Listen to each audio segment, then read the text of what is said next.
প্রিয় দর্শক বন্ধুরা, এই মুহূর্তের জন্য ডিএ নিয়ে ব্রেকিং নিউজ উঠে আসছে। আজকে ঘোষিত 4% ডিএ লিখিত অংশে কি আছে অবশ্যই কিন্তু দেখে নিতে হবে। ঠিক কি রয়েছে অবশ্যই সবটা তুলে ধরবার জন্য চেষ্টা করছি, যতটুকু তথ্য সংগ্রহ করতে পেরেছি। তাই ভিডিওটিকে শেষ পর্যন্ত দেখবেন, কোনোভাবে কিন্তু স্কিপ করবেন না, স্টিল না ওয়াচ করবেন।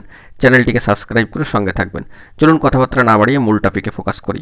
বন্ধুরা, আজকে ঘোষণা হয়ে গিয়েছে 4% ডিএ এবং সেই মর্মে রাজ্য বাজেটের যে মূল অংশ সেখানে থেকে একটু নিচের দিকে স্ক্রোল ডাউন করে নামতে থাকলে 121 নম্বর পাতায় আপনারা কিন্তু রাজ্য বাজেটে এই 4% ডিএর বিষয়টি দেখতে পাবেন এবং সেখানে 9 নম্বর পয়েন্টে লেখা রয়েছে, দেখুন 121 নম্বর পাতায়, যে রাজ্যের উন্নয়নের সরকারি কর্মচারীদের অবদান অনস্বীকার্য।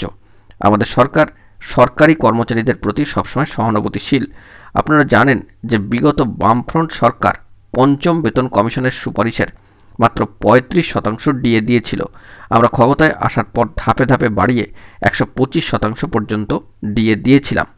এরপর ষষ্ঠ বেতন কমিশনের সুপারিশ মেনে 125% ডিএ বেসিক পের সঙ্গে যুক্ত করে নতুন বেসিক পে ধার্য হয়।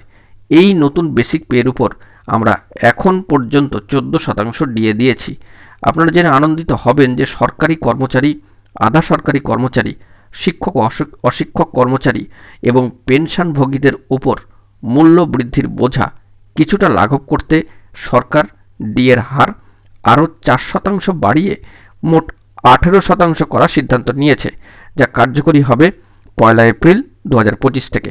অর্থাৎ বুঝতেই পাচ্ছেন, এই যে 4% ডিএ যে ঘোষণা হলো এবং যে বৃদ্ধি হবে তা লাগু হচ্ছে 1 এপ্রিল 2025 থেকে। কার্যত রাজ্য বাজেটে আজকে তা উল্লেখিত হলো এবং ফিনান্স ডিপার্টমেন্টের অত্যন্ত গুরুত্বপূর্ণ এই বার্তা উঠে আসছে রাজ্য বাজেটের একেবারে যে পেশ হয়েছে 121 নম্বর পাতায় লিখিত আকারে।